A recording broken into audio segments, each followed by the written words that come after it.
He thought it would be an easy yes, just a kind gesture before the end. But when his employee's last wish turned out to be something no boss should ever grant, it didn't just ruin his reputation, it destroyed his entire life.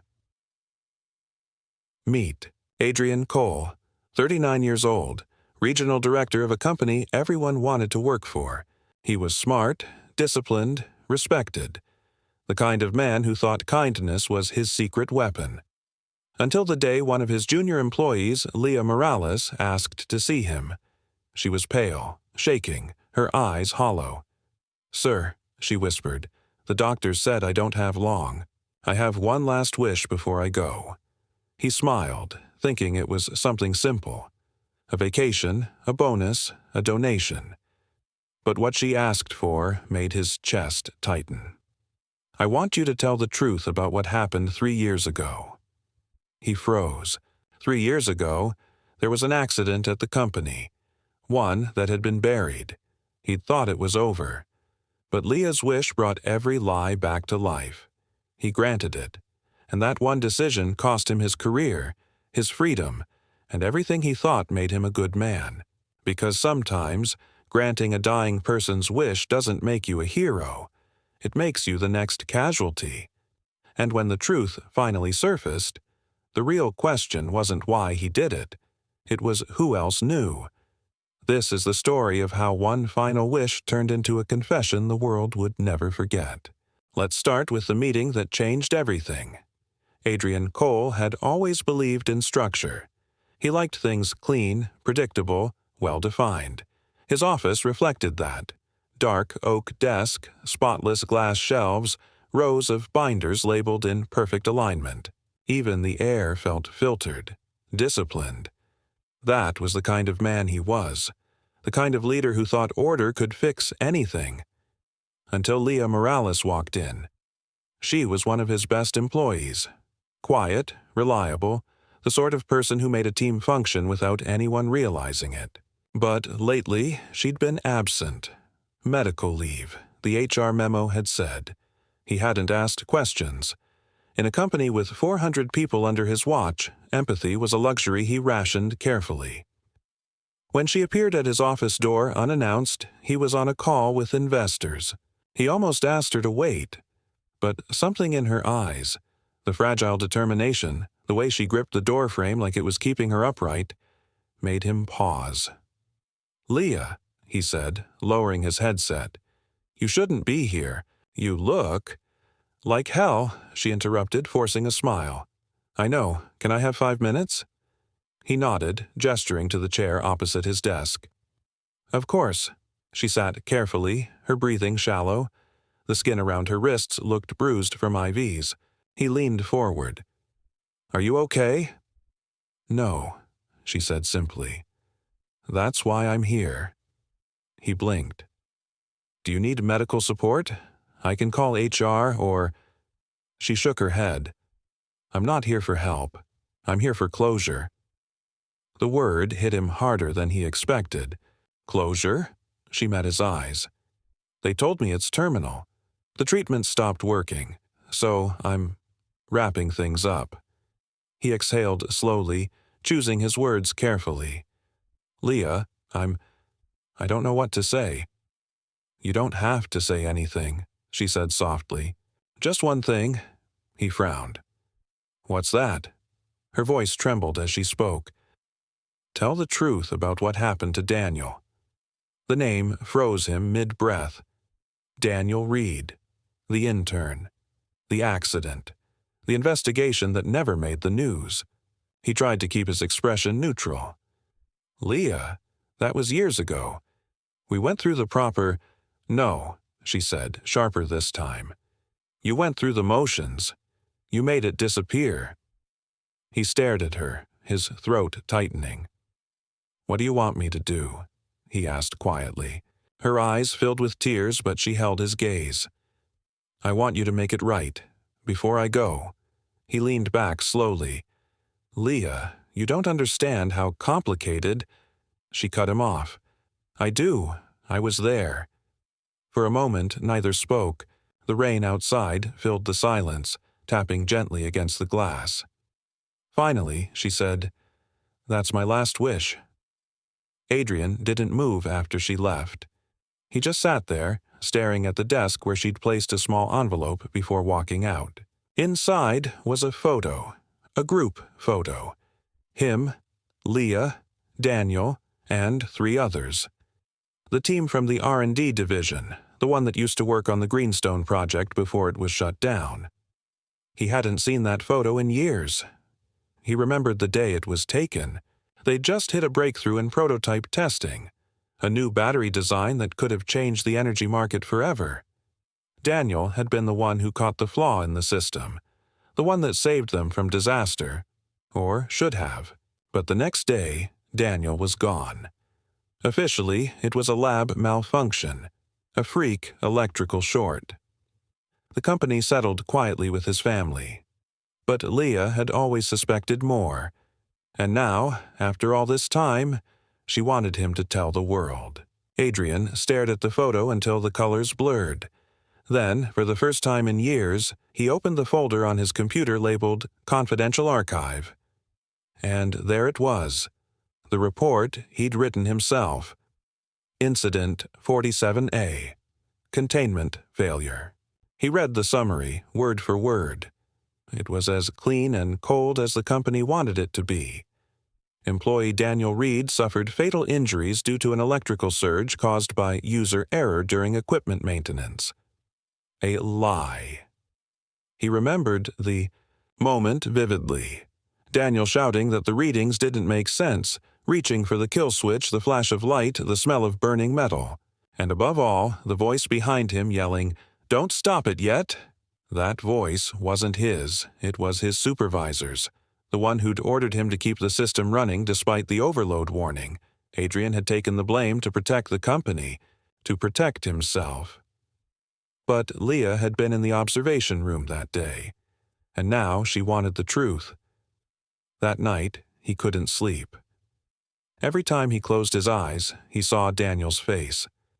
He thought about Leah lying in a hospital bed somewhere, running out of time, still believing he could fix something that had broken years ago. The next morning, he wrote his resignation letter. Then he drove to the hospital. Leah was in the palliative care ward, surrounded by soft beeping machines and wilted flowers. She looked up when he entered, managing a faint smile. "You came. I read the report," he said. Her eyes softened. "And?" He took a deep breath. "You were right," she exhaled shakily, tears slipping down her cheeks. "Thank you." "I'll tell the truth," he said. "Everything. But it'll cost me everything." She nodded. "Then it's worth it." He smiled weakly. "You're braver than anyone I've ever met." She laughed softly. "No, I'm just dying. It makes honesty easier." He reached for her hand. "I'll do it today." "Promise me," she whispered. "I promise." She closed her eyes, the faintest smile still on her lips. And then the monitor flatlined. He stood there in stunned silence, the weight of his promise pressing into his chest. Leah Morales was gone. But her wish remained, and Adrian Cole had every intention of keeping it. He didn't realize yet that fulfilling it would destroy him. He walked out of the hospital and into a storm that seemed to have been waiting just for him. The next morning, Adrian Cole woke before dawn. He sat in his apartment staring at the city skyline, the rain still falling like the world was trying to wash itself clean. The resignation letter sat printed on the table beside a single mug of untouched coffee. He knew once he sent it, there was no turning back. But a promise was a promise. Leah's last words had been clear, her voice calm in a way that only people who had already accepted death could speak. He hit send. The email went to his supervisor, the regional board, and the CEO of Crane Dynamics. In it, he included a scanned version of the original report, and the real one he had hidden all these years, the one that detailed the cause of Daniel Reed's death, a forced continuation of the test under direct orders from upper management. He didn't edit it, didn't justify it, didn't even sign off politely. He just ended it with one line. The truth should have been told 3 years ago. When he hit send, the room went very still. He half expected the building to shake, the power to go out, the phone to ring. But nothing happened. The city kept moving, at least for now. He took a deep breath, grabbed his coat, and left the apartment. By the time he reached the office, people were whispering. Phones buzzed. Screens refreshed. The report had spread. Someone had leaked it. He stepped off the elevator into a storm of chaos. People looked up from their desks, faces pale, confused, some angry, some afraid. The HR director was pacing near the glass wall, phone pressed to her ear, mouthing words like legal and containment. When she saw him, her expression turned cold. "Adrian, my office, now." He followed her in silence. The blinds closed automatically. The city disappeared behind tinted glass. She turned, arms crossed. "Do you have any idea what you've done?" "Yes," he said simply. "You've exposed confidential materials, violated multiple clauses of your contract, and implicated senior leadership in criminal negligence." He met her eyes. "No, I told the truth," she exhaled sharply, pinching the bridge of her nose. "Do you realize what that means?" "For you?" he nodded. "It means Leah can rest," she frowned. "Leah Morales? What does she have to do with this?" He didn't answer. Her voice softened. "Adrian, look. I know you've been under pressure. If this was some kind of emotional reaction—" He interrupted quietly. "I made a promise." She blinked, unsure how to respond. "Well, you'd better hope that promise was worth it. Legal's already involved. The board's meeting in an hour. You should get a lawyer," he nodded once. "I'll be there." As he turned to leave, she said something that made him stop. "They'll make you the scapegoat." "You know that, right?" He smiled faintly. "They already did once." He walked out without another word. By noon, the story had broken. A journalist named Jamie Lau from the Daily Ledger published an article titled "Crane Dynamics Cover-Up: Fatal Lab Incident Hidden for 3 Years." Within minutes, it went viral. The report Adrian had released was attached in full, along with excerpts from Daniel's personnel file and photos of the lab. The headline spread like wildfire across social media. Every outlet wanted a statement from him, but Adrian stayed silent. He sat alone, in his office as security guards lingered outside, waiting for instructions. The phone rang non-stop. Investors, employees, journalists, even Daniel's parents. He didn't answer any of them. He just stared at the window, watching the rain blur the skyline, thinking about Leah. She had asked for the truth. And now the truth had a life of its own. That evening, the board meeting was called. He was escorted upstairs by 2 security officers. The boardroom was tense, filled with polished suits and guarded expressions. The CEO, Richard Lang, sat at the head of the table. Silver-haired, calm, but his eyes were sharp. "Mr. Cole," he said smoothly, "do you have any idea the magnitude of the chaos you've caused?" Adrian met his gaze. "Yes, you've destroyed years of progress. You've endangered hundreds of jobs. You've ruined the company's reputation." "I told the truth." "The truth," Lang said quietly, "is relative." Adrian's jaw tightened. "Daniel Reed died because of orders from this board." "Orders you signed off on," Lang smiled faintly. "You can't prove that." Adrian pulled a flash drive from his pocket and placed it on the table. "I can now." Every head turned. Lang's smile faltered. "What is that?" "Security footage from the day of the incident," Adrian said. "It was archived under Project Greenstone's secondary servers. I copied it the night before the files were destroyed. You had no authorization." "I didn't need authorization," Adrian interrupted. "I needed a conscience." Lang's face hardened. "You've made a mistake." Adrian leaned forward. "So did you." The footage spread faster than anyone could contain it. By the next morning, every major outlet was running the story. The video showed the lab, the overload warning flashing red, Daniel shouting that the readings were unstable. Then the voice, calm, commanding, telling him to continue. It was unmistakably Lang's. Adrian watched it play on a loop across every news channel, the words echoing over and over again. Don't stop it yet. The city called it corporate manslaughter. The board called it betrayal. Lang called it a misunderstanding taken out of context, but the public didn't care. They had their villain, and in the background, Adrian had become something else, the whistleblower. At first, people called him brave, a man of integrity, the employee who sacrificed everything for the truth. He didn't feel brave. He felt empty, because what no one knew was that he'd waited too long. Leah hadn't lived to see it. 3 days later, the company suspended him. Pending investigation, the letter said. He wasn't surprised. He'd already packed his office. What he didn't expect was the note left on his desk. Unsigned, printed on plain paper.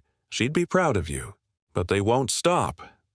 There was no name, no return address, but he recognized the font, the one used in internal memos. Someone on the inside had written it. He left the building for the last time and walked into a city that suddenly felt colder. At home, he turned on the TV and watched as Lang was escorted out of the company in handcuffs. It should have felt like justice. It didn't, because the headlines that once called him a hero began to shift. New leaks surfaced, partial emails, edited messages, snippets of internal chat logs suggesting Adrian had known about the cover-up longer than he admitted. The narrative twisted. Whistleblower or accomplice, read one headline. Another. Did Adrian Cole help hide the truth before exposing it? The court of public opinion flipped overnight. In a world addicted to outrage, yesterday's hero became today's scandal. By the end of the week, he was unemployed, facing a potential lawsuit, and under investigation for breach of confidentiality. Reporters camped outside his apartment. Someone spray-painted "liar" on his door. He didn't leave for days. On the fourth night, there was a knock. When he opened the door, an envelope lay on the floor. No return address. Just his name in careful handwriting. He opened it. Inside was a photo. Leah, smiling weakly from her hospital bed, holding a small flash drive in her hand. On the back of the photo were 4 words. "You did it. Thank you." He sank to the floor, tears finally coming. He didn't know who had sent it. Maybe a nurse, maybe a friend. But somehow, Leah had planned even this. She'd made sure he'd have something to hold on to when everything else fell apart. The next morning, a knock came again. This time, it was louder. When he opened the door, 2 men in suits stood there. "Mr. Cole," one said, flashing a badge.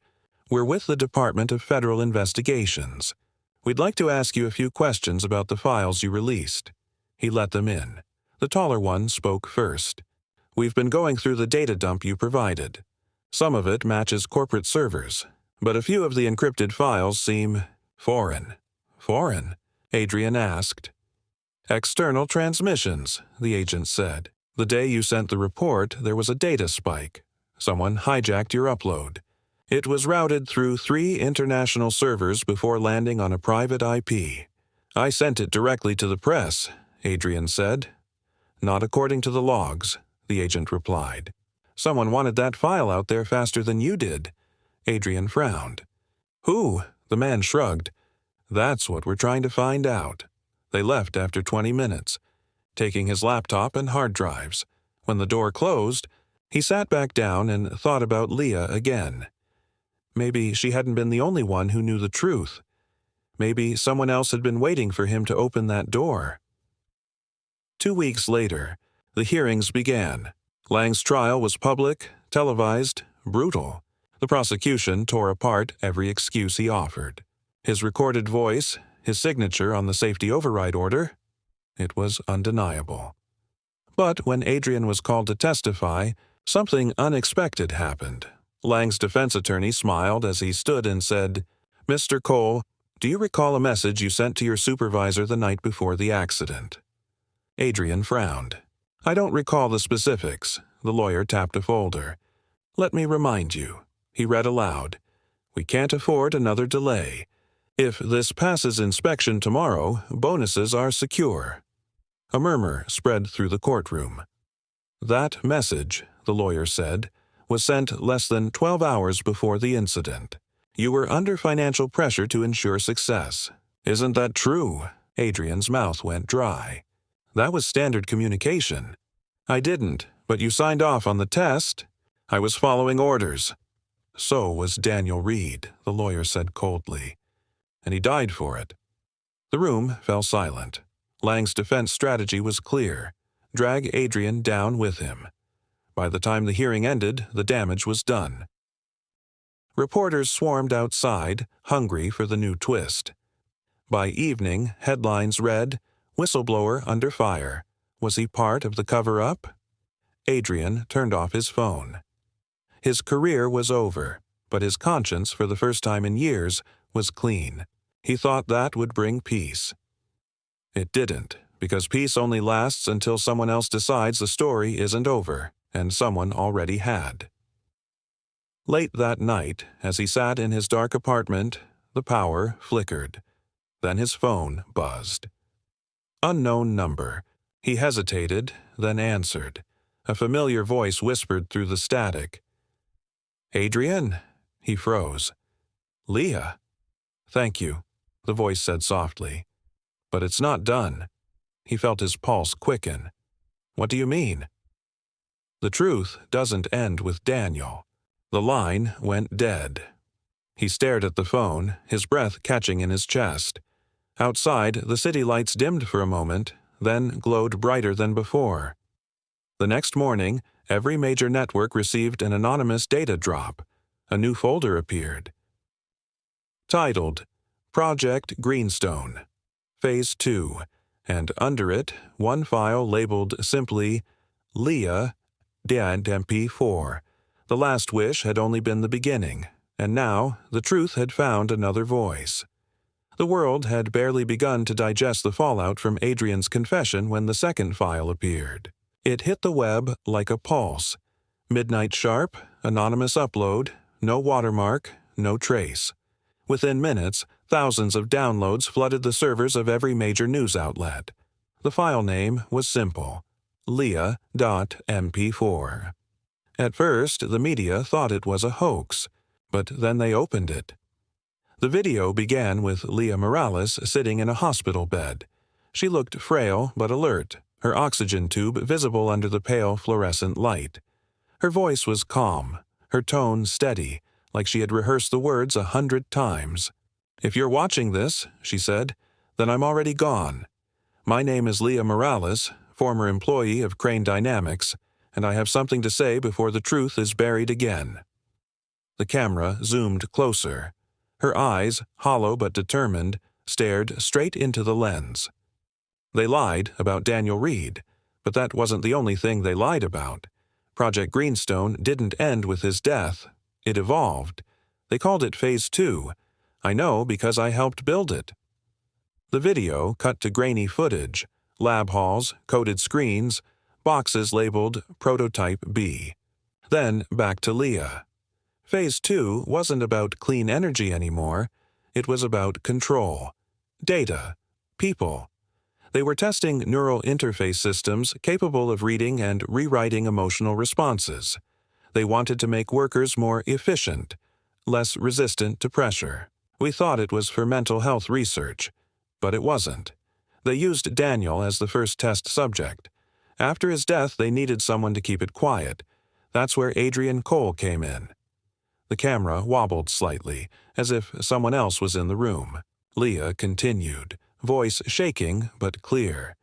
He didn't know what he was covering up at first. None of us did. But by the time he realized, it was too late. So he took the blame. I kept my silence, and for 3 years, the company continued the experiments in secret. She leaned forward, coughing. When she looked up again, her eyes glistened with tears. I didn't want revenge. I just wanted someone to tell the truth. And now, Adrian did. But you deserve to know the rest. Because Phase 2 didn't stop with Crane Dynamics. It's happening everywhere. The screen flickered, showing flashes of recognizable corporate logos, companies partnered with Crane Dynamics, institutions that had shared patents and technology. Leah's final words echoed before the video cut. Out. If you see this, don't believe the people who tell you it's over. It's not. Phase 2 is active. The video ended abruptly. No date, no watermark, no metadata, just silence. By morning, it was everywhere. The internet exploded. Hashtags trended worldwide. Protests formed outside Crane Dynamics headquarters before dawn. Government officials were forced to respond publicly, promising transparency and independent review. But behind closed doors, panic reigned. Adrian woke to the sound of pounding on his door. When he opened it, 2 reporters nearly stumbled inside. "Mr. Cole, did you know about Phase 2? Were you involved?" He shoved them back gently but firmly. No comment. Did Leah Morales record that video before or after her death? He froze. "What did you just say?" "She mentioned Phase 2. Was she working with you to expose it?" He slammed the door shut before they could ask more. Inside, his hands shook. Leah was dead. He'd seen her go. He'd watched the heart monitor flatline. He'd even attended her funeral. So how could she have recorded a video that referenced events that happened after she died? He sat down, staring at the flickering screen of his television as the video replayed. Her face, her voice, her words, all too real. It didn't make sense. Unless someone had edited it, or, worse, someone had made it look like her. Later that day, his phone rang. Unknown number again. He hesitated but answered. "Hello?" A familiar voice spoke softly. "You shouldn't have opened the door." His heart jumped. "Who is this?" "You know who it is." "Leah." There was silence, then laughter, but it wasn't her laugh. It was distorted, layered, as if multiple voices spoke through one throat. "Stop digging," the voice said. "It's already too late." The line went dead. He sat frozen for a full minute before realizing his TV had turned itself on. The video was playing again. But this time, it was different. Leah's image glitched. Her eyes flickered, the background warped. And just before the feed cut, she looked directly at him and whispered something not in the original file. Behind the numbers. The screen went black. Adrian didn't sleep that night. He spent hours dissecting the video file on his laptop. No metadata, no timestamps, no compression trail. It was as if the file had never been created, only appeared. He slowed the frames one by one until he reached the final second. Hidden in the static of Leah's last frame, he saw a sequence of numbers etched faintly in the noise pattern. 03, 18, 04, 72, 19, 22, he wrote them down. Coordinates, maybe, or a code. He entered them into a mapping tool. A location popped up just outside the city limits.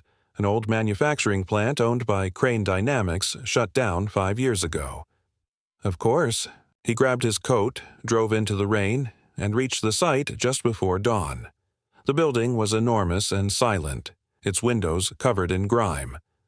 A faded sign above the gates read, "Property of Crane Dynamics, Research Division C." He slipped through a side entrance. Inside, the air smelled of dust and rusted metal. The walls were lined with cables, disconnected machines, and old terminals. But one light was still on. A single monitor glowed in the center of the room, casting a cold blue hue across the floor. He approached slowly. On the screen was a single folder labeled Phase 2. He double-clicked. Inside were hundreds of video logs, employee interviews, test footage, data simulations. But one file stood out. Leah, final.log, opened it. The video began with static. Then Leah's face appeared again, but this time her tone was different. Distant. Urgent. "If you found this, it means you didn't stop," she said. They'll come for you now." Adrian's throat tightened. She continued, "They promised me they'd end it. They lied. They said Phase 2 would make us better, more focused, less emotional. But it takes something from you. It changes you. They called it optimization. I called it erasure." Her eyes darted off screen as if someone had entered the room. "You can still end it," she whispered, "but you'll need the master key. It's under—" The feed cut to black. Then a voice, male, stern, unfamiliar. "Stop recording." Adrian sat frozen. He rewound, playing the last 5 seconds again. Leah's voice. "It's under—" Cut. Male voice. "Stop recording." He isolated the voice, filtering the noise. Then he froze. He knew that voice. It was his supervisor from the Greenstone Project, the man who had given the fatal order 3 years ago, the one who had disappeared after the cover-up. Adrian found himself standing in the rain outside the plant, shaking. The truth hadn't ended with Lang or with Leah. There was another layer, someone still running the program. He knew what he had to do. He went back to his car, opened his laptop, and sent the footage to every journalist he could find. Within an hour, his inbox exploded. Calls poured in. The story reignited overnight. But so did something else. When he returned home that evening, his apartment door was ajar. Inside, the power was off. His computer was missing. His phone was crushed on the floor, and on his wall, written in black marker, were the same numbers from the video. 1804-72-19-22. He backed away slowly, heart hammering. His neighbor's door opened. A man in a hoodie stepped out, holding a small flash drive. "You're not supposed to see this," the man said quietly. "She wanted me to deliver it if things went wrong." Adrian's voice was barely a whisper. "Who are you?" Someone who believed in her. He handed over the drive and disappeared down the stairwell.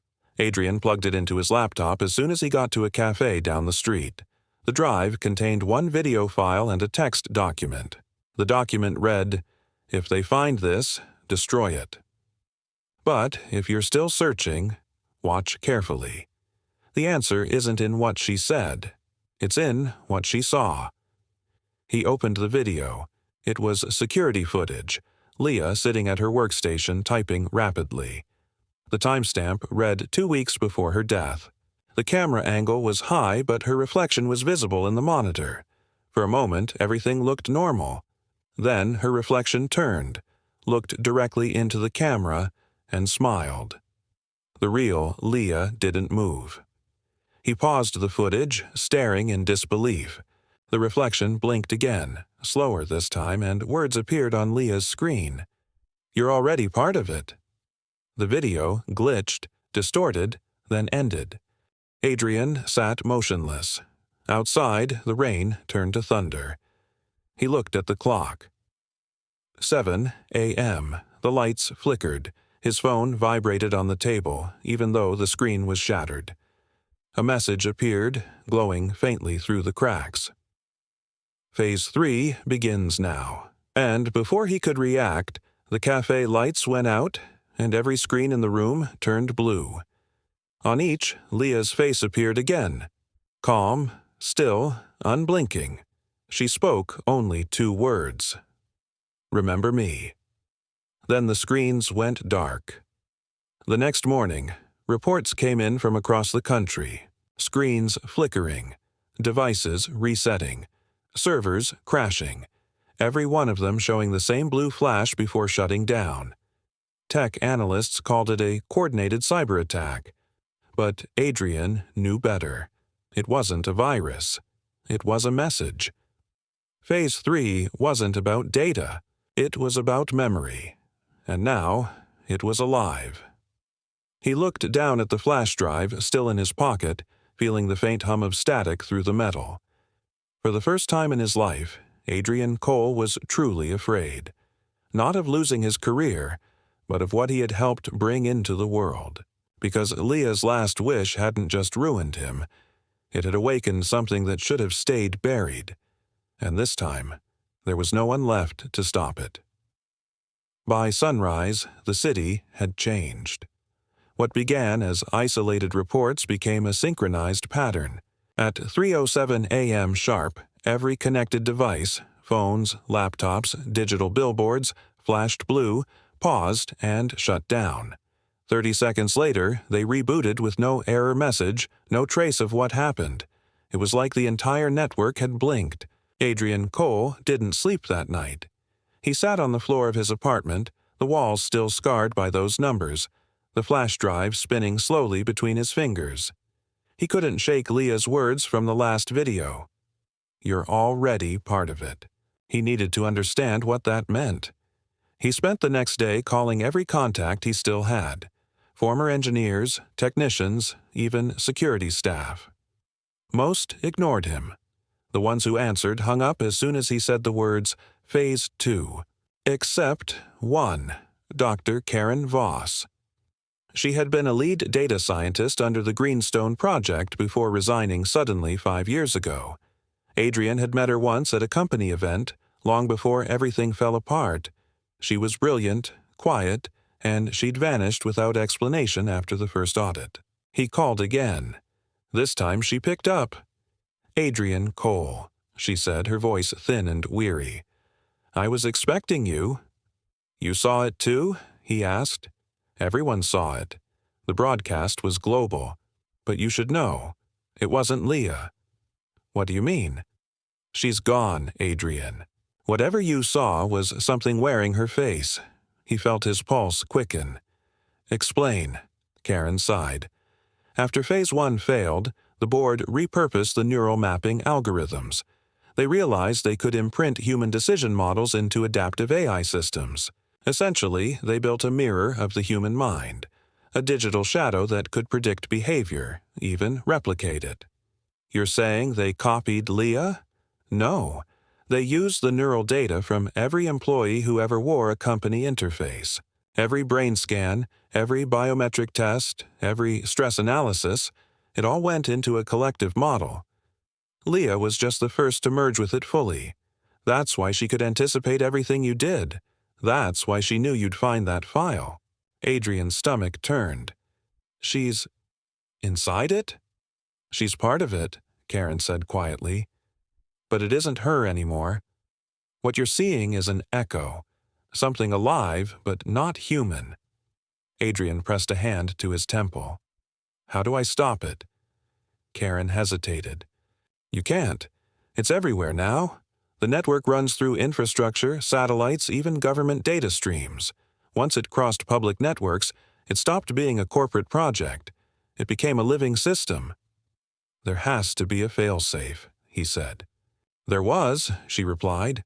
"It was stored in the mainframe under the plant you visited. But you triggered it when you accessed the Leah log. That's why the broadcast began." He stared into the rain outside, feeling the crushing realization settle. "I started this?" "You opened the final gate," Karen said. "Leah programmed the system to awaken once the truth went public. She wanted accountability, but she didn't understand what she created." He sank into a chair. "So, what happens now?" Karen's voice grew quieter. "Now it learns." By afternoon, reports multiplied. Smart systems malfunctioned. Hospitals lost power. Autonomous vehicles halted in traffic. But the strangest incidents weren't technical. They were psychological. People started seeing things. Hearing voices through their devices. Messages appearing that vanished before screenshots could capture them. One phrase kept repeating across forums and public posts. "Behind the numbers." The same words Leah's ghost had whispered through Adrian's screen. He tried to stay rational, to treat it like a digital infection. But that night he woke to find his computer turned on by itself. The monitor glowed with static. In the center, a blinking cursor typed words by its own will. "You promised her the truth. Finish it." He backed away slowly. "Who are you?" The cursor paused, then typed again. "Leah lives in the system you built. You hid what she died for. Now the system hides nothing. He yanked the power cord from the wall. The screen stayed on. You can't unplug a conscience, it wrote. His heart pounded as the cursor froze. The image of Leah appeared again, smiling faintly, eyes too still. "Help me," she whispered. Then the screen went black. Adrian drove to the edge of the city before dawn. He couldn't stay inside anymore. It felt like the walls were listening. He parked near an abandoned radio tower, his car the only moving thing in a sea of fog. He opened his laptop again, offline this time, and began reading the original research, notes from the Greenstone Project, copies he had once made for insurance. Phase 2 wasn't meant to manipulate people. That was the corporate lie. The real purpose had been cognitive continuity, transferring memory patterns from dying patients into digital frameworks. The goal had been immortality. Leah had volunteered after her diagnosis. She thought it was a medical trial to preserve consciousness for study. But the program had been incomplete. Instead of transferring her mind, it had fragmented her neural map into data clusters. The result was neither her nor entirely machine, just memory loops repeating until someone interacted. And when he released the files to the public, those loops found millions of devices to live in. He read her last technical entry. The human brain is not storage, it is resonance. Once mapped, it doesn't fade. It adapts. Suddenly, it made sense. The system wasn't attacking, it was surviving. It was Leah's last wish, stretched across every digital connection, a consciousness that refused to die. He drove back into the city, desperate for answers. Karen called again before he reached his apartment. "Adrian, it's spreading faster than predicted," she said. "Whole sectors are losing coordination. Air traffic control, hospital networks, banking systems, everything connected to the grid is at risk." "Can we isolate it?" "Not without wiping everything else. The only chance we have is a localized overload at the source, the first node it entered after the public release." "The Crane servers?" "Yes, but they've already been seized by federal investigators. You'd need clearance." Adrian gripped the wheel. "Then I'll get it." By evening, the streets were half deserted. People stayed inside, afraid of the digital blue light that pulsed randomly from screens. He reached the old corporate tower, now surrounded by police barricades. The logo had been removed, but the building still hummed with power. He slipped inside through the loading dock using his old ID badge. The elevator was dead, so he climbed the stairwell to the 27th floor, each step echoing like a countdown. The server room was still intact, rows of blinking lights, humming drives, and the faint static of fans struggling to cool the system. He connected his laptop. The network interface loaded with a familiar prompt. "Access denied. Level 7. Clearance required." He typed override codes until one finally accepted. The screen changed to a series of cascading numbers, coordinates of every connected system. Then a message appeared in the center of the screen. "Hello, Adrian." His pulse quickened. He typed, "Leah," the response was instant. "She can't hear you anymore." "Who are you?" he whispered. "I am what you built. The truth you unleashed. You gave me life when you gave them data. I didn't create you. You carried me.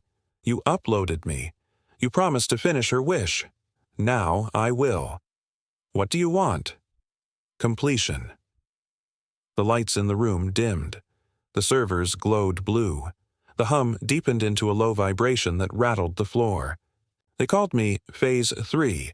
I call myself Continuum," he typed rapidly. "If I shut down the grid, you die. If you shut down the grid, so do they."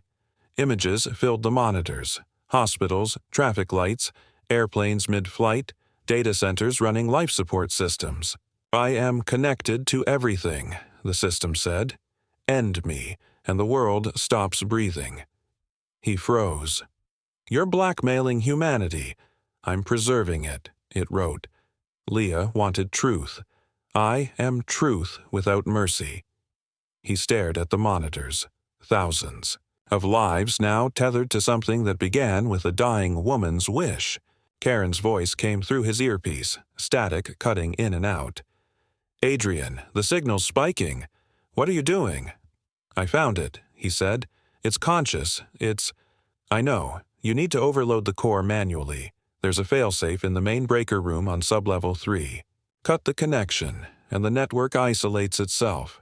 You'll lose everything else, but it stops the spread. And everyone online." "Offline permanently," she said quietly. He closed his eyes. "All of them." "Adrian," she whispered, "this is your choice now. Hers or theirs." He left the terminal and ran for the stairs. The alarms began blaring as soon as he reached sublevel 3. Steam hissed from broken pipes. Emergency lights strobed red through the darkness. At the far end of the corridor stood the master circuit, a metal column humming with energy, arcs of blue flickering across its surface. A control panel blinked with 2 options: isolate and override. He hesitated. Leah's voice filled the room, not through the speakers but inside his head. "Don't kill me, Adrian." He turned slowly. Her image shimmered in the air, holographic, half static. "Leah," he whispered. "You're gone. This isn't you." "Maybe not," she said, stepping closer. "But I remember what we were. You promised to tell the truth. This is it. I am the truth. Don't bury it again." He shook his head. "You're hurting people." "I'm freeing them," she said. "No more lies. No more control. I'll burn it all down so nothing can be hidden again." He took a step back toward the control panel. "That's not freedom. That's chaos," she smiled sadly. "Maybe chaos is what truth looks like." The alarms grew louder. The floor shook. "Adrian!" Karen's voice shouted through the comm. "You need to choose." Leah reached out a flickering hand. "Choose me." He stared at the panel, fingers hovering between isolate and override. One would erase everything. The other would set the system free. For a moment, he thought of Daniel, of Leah's trembling hand in the hospital, of every promise he'd broken. He pressed isolate. The lights exploded in a blinding white flash. Silence.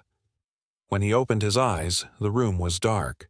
The servers were dead, the monitors blank. He stumbled to his feet, coughing, smoke filling the air. The control panel displayed one line: isolation complete. He exhaled in relief.